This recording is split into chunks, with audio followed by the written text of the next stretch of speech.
নমস্কার, আমি তরুণ ঘোষ। আমি একটা পোস্ট দিয়েছিলাম, পোস্টে লিখেছি শর্ট ল্যান্ডিং সিস্টেম চিকেন স্টিকে বসেছে।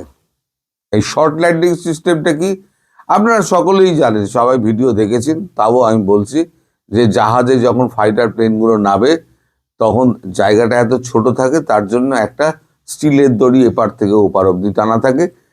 ওই প্লেনে একটা হুক থাকে, সেটাকে ফাঁসিয়ে দেওয়া হয়, তখন দড়িটা গিয়ে হুকটাকে টেনে ধরে মানে প্লেনটাকে স্পিড কমিয়ে থামিয়ে দেয়। চিকেন স্টেকে আমাদের জায়গা কম, সেখানে C-130 যে বিমানগুলো ছিল গ্লোব মাস্টার, তাতে প্রচুর জায়গা নিত। এখন সম্ভবত ওই জায়গাটা খালি করে ওখানে রাফাল ওখানে মোতায়েন করা হবে, বা বিদেশি কোনো শক্তি এসে যদি ওখানে বসে তাহলে সেগুলো মোতায়েন করা হবে ওখানে। তাহলে কি হলো, এদিকে আমরা বাংলাদেশ, ওদিকে চীন, আর এদিকে বার্মা, তিন দিকে নজর রাখার হলো। মানে ভবিষ্যতে কি হবে তো বলা যায় না। এখন থেকে ভারত তৈরি হয়ে বসে থাকছে যে যাই হোক না কেন ভারত কোনোটাকেই উপেক্ষা করবে না। কালকে আমাদের সেনাপ্রধান এখানে একটা নয়াদিল্লিতে একটা কথা বলেছেন, একটা বিবৃতি দিয়েছেন সাংবাদিক বৈঠকে। সেটা কাগজে আমাদের বেরিয়েছে। সেটা বেরোচ্ছে কি, ভাবাচ্ছে তিনপর্শী প্রত্যয়ী সেনাপ্রধান।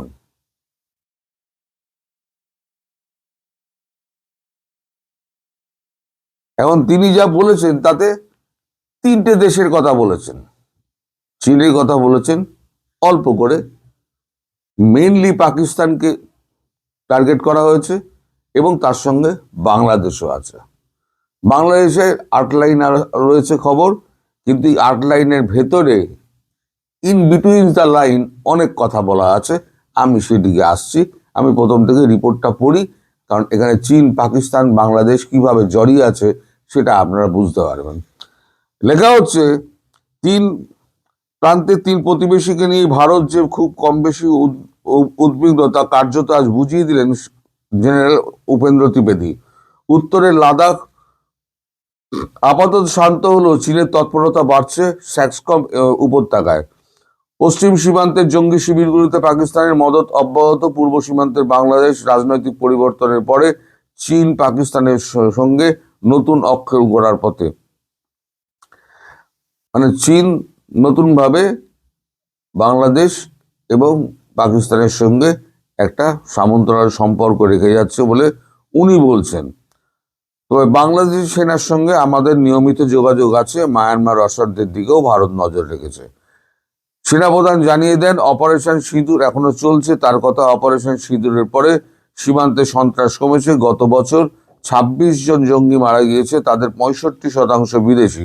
স্থানীয় জঙ্গি সংখ্যা, মানে মৃতের সংখ্যা, স্থানীয় সংখ্যা 10-এর নিচে। সম্প্রতি জম্মু কাশ্মীরের সীমান্ত রেখার পাক ড্রোন দেখা গিয়েছে। সেনাপ্রধান বলেন, বিষয়টি নিয়ে দুদেশের ডিজিএমওর সঙ্গে কথা হয়েছে। পাকিস্তানকে সতর্ক করা হয়েছে, ভুললে চলবে না।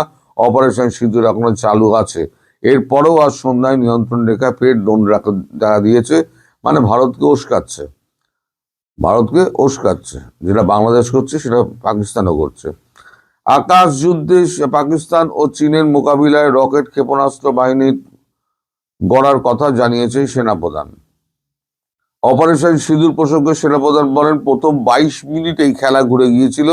7 মে সকালে কাঙ্ক্ষিত লক্ষ্যবস্তুতে অতর্কিত আঘাত হানে ভারতীয় সেনা। পাক প্রতিরক্ষা কার্যত তালগোল পাকিয়ে যায়। 10 মে সকালে সেনার 3 বাহিনীকেই বলা হয়েছিল যুদ্ধ ব্যাপক আকার নিলে যা প্রয়োজনীয় পদক্ষেপ তাই করতে। উপগ্রহ চিত্রে ভারতের 3 বাহিনী পুরোপুরি যুদ্ধে নামার ছবি ফুটে উঠতেই পাকিস্তান সন্ধির প্রস্তাব দেয়। আবার বললেন, পাকিস্তানি সন্ধির প্রস্তাব দিয়েছিল, এই আমেরিকার ডোনাল্ড ট্রাম্পের এর মধ্যে কোনো হাত নেই। জবরদখল করার স্যাক্সম উপত্যকার জমি চীনের 1963 সালে চীনের হাতে তুলে দিয়েছিল পাকিস্তান। সেখানে চীনের সাম্প্রতিক পরিকাঠামো নির্মাণ নিয়ে ইতিমধ্যেই আপত্তি তুলেছে সাউথ ব্লক। আর সেনাপ্রধান বলেন, চীন পাক সীমানা সমঝোতা বেআইনি। স্যাক্সমে কোনো সক্রিয়তা আমরা অনুমোদন করি না। চীনের সাম্প্রতিক যৌথ বিবৃতিতেও মানি না। তবে গালওয়ান প্রসঙ্গে সেনাপ্রধান বলেন, সেনা কমাতে দুই দেশ আগ্রহী এবং সহমত। দুপক্ষই সীমান্তে শান্তি চায়। আমরা বাহিনীকে এমনভাবে রাখতে চাই তারা নির্দিষ্ট সময় নির্দিষ্ট স্থানে পৌঁছে যাবে। সরি, এবার আসি বাংলাদেশের প্রসঙ্গে। বাংলাদেশ প্রসঙ্গে উনি বলছেন, মোহাম্মদ ইউনূসের জামানায় উদ্বেগ বেড়েছিল ভারত বাংলাদেশ সীমান্তে।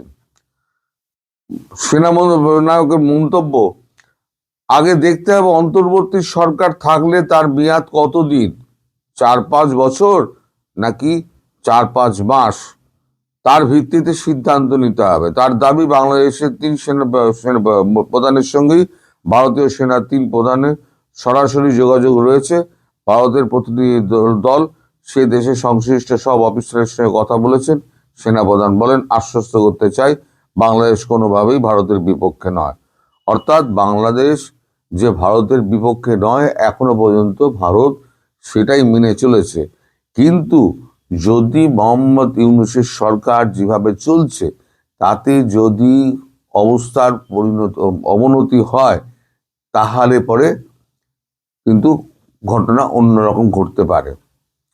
আর যে বলা হচ্ছে না, এই 4-5 মাস কি 4-5 বছর, আসলে এই যে অন্তর্বর্তী নির্বাচনের কথা বলা হচ্ছে না, এই অন্তর্বর্তী নির্বাচনে মানে ইনক্লুসিভ নির্বাচনের কথা কিন্তু আমেরিকা এবং ভারত বলে যাচ্ছে, অন্যান্য দেশও বলে যাচ্ছে।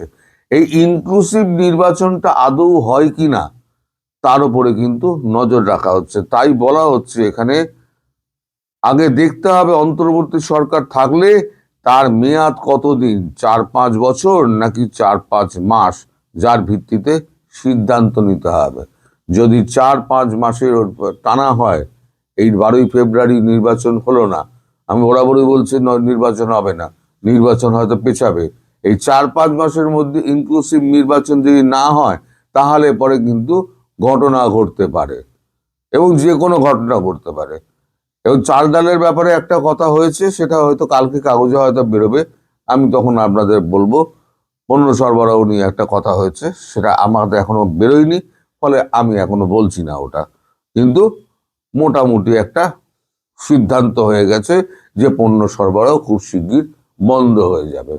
এখন আপনারা নিজেরাই ভাবুন যে পণ্য সরবরাহ যদি বন্ধ হয়ে যায় আর যদি দেশের অবস্থা এই হাল হয়, তাহলে আপনারা মানে যেটা ভাবছেন যে ভারত বিরোধিতার কথা, সেই ভারত বিরোধিতা করে আপনারা কতটা লাভবান হবেন, এবার আপনারা নিজেরা ভাবুন। একটা হচ্ছে মার খাবেন, দ্বিতীয় হচ্ছে পেটেও লাত পড়বে। কোন দিকে যাবেন সেটা আপনাদের ব্যাপার। আজকে যারা জেহাদ জেহাদ করে বেড়াচ্ছে, সমস্ত ইউনিভার্সিটিগুলো সব জেহাদিতে ভরে গেছে। ঢাকা ইউনিভার্সিটির মতো একটা মানে ইউনিভার্সিটি, যেটা সারা বিশ্বে একটা স্থায়ী নাম করে দিয়েছিল, সেখানে এখন জেহাদের স্লোগান উঠছে। সেখানে প্রধানমন্ত্রী নরেন্দ্র মোদী, ইসরায়েলের প্রধানমন্ত্রী নেতানিয়াহু, তাদের সকলের পা দিয়ে ছবি মারানো হয়, জাতীয় পতাকা ওখানে পদদলিত করা হয়, অথচ বাংলাদেশের জাতীয় পতাকা আমরা কখনো অপমান করি না, সেটা আমাদের ধর্মে নেই। হ্যাঁ, বিক্ষোভের মাঝে 2-1টা এরকম উত্তেজিত ঘটনা ঘটলে পরে তারা এগুলো করে, তবে তাই নিয়ে কিন্তু ভারতবর্ষ কিন্তু মানে পুলিশ কিন্তু ব্যবস্থা নেয়। যারা এই পতাকা জ্বালায় তারা কিন্তু ভারতের পুলিশের হাতে, পশ্চিমবঙ্গের পুলিশের হাতে বা দিল্লির পুলিশের হাতে তারা কিন্তু অ্যারেস্ট হয় এবং তাদের কিন্তু উপযুক্ত শাস্তিও হয়। সেটা 3 মাসের জেল হলো। কারোর পতাকা যদি তুমি জ্বালাও, তাহলে দেশটাকে জ্বালানো হবে বলে এটা ধরে নেওয়া হয়, মানে আইনে ধরে নেওয়া হয়। আইনের 574 ধারা অনুযায়ী, আইপিসি 574 ধারা অনুযায়ী এটাকে ধরে নেওয়া হয়। কোনো দেশের পতাকা যদি জ্বালানো হয়, সেই দেশকে জ্বালানো হয়েছে বলে ধরে নেওয়া হয়। যেমন আপনাদের কোনো বাংলাদেশি যে আমাদের ভারতের যে দূতাবাস রয়েছে, সেই দূতাবাসের যে জমিটা আছে, সেই জমিটা কিন্তু হচ্ছে ভারতের জমি। অলিখিতভাবে ভারতের জমি। ঠিক তেমনি ভারতে বাংলাদেশের যে দূতাবাস রয়েছে সেই দূতাবাসে কিন্তু জমিটা হচ্ছে বাংলাদেশের জমি, কিনা না হলো বাংলাদেশের জমি। তার সুরক্ষার দায়িত্ব সমস্ত কিছু হচ্ছে ভারতবর্ষের। যেমন বাংলাদেশের সুরক্ষার দায়িত্ব বাংলাদেশ সরকারের, প্রণয় বারবার বাড়িতে বা অফিসে যাই বলুন না কেন। তবে বাংলাদেশ সম্পর্কে আমাদের সেনাপ্রধান উপেন্দ্র ত্রিবেদী যা পরিষ্কার বলে দিয়েছেন, যদি এটা 4-5 বছর দীর্ঘায়িত করার চেষ্টা করা হয় তাহলে পরে সেটা হবে না। যোগাযোগ রাখা হচ্ছে মানে কি, নিরন্তর কথাবার্তা বলা হচ্ছে, সাবধান করা হচ্ছে, যোগ্য মানে কি বলে জবাব দেওয়ার কথা হচ্ছে, সমস্ত কথাই হচ্ছে। কিন্তু ভারতবর্ষে রেডি হয়ে বসে রয়েছে, আর ওখানে রাফাল গিয়ে নামবে বলে তার জন্য চিকেন স্নেকে আপনার ওইখানে শর্ট ল্যান্ডিং সিস্টেম করা হয়েছে, যেখানে 12টা 14টা বিমানও ওখানে থেকে যাবে, কোনো অসুবিধা নেই। এপার ওপার উড়ে গিয়ে তারা সমস্ত যা যা কাজ করার তারা সমস্ত করে নেবে। ফলে আপনাদের স্বপ্ন পূরণ হতে চলেছে। যুদ্ধ যুদ্ধ যুদ্ধ চাই, যুদ্ধ চাই, খুব সন্নিকটে এসে পৌঁছেছে। আপনারা সেই যুদ্ধের জন্য প্রস্তুত থাকুন। সবাই ভালো থাকবেন, সুস্থ থাকবেন এবং সাবধানে থাকবেন। ধন্যবাদ।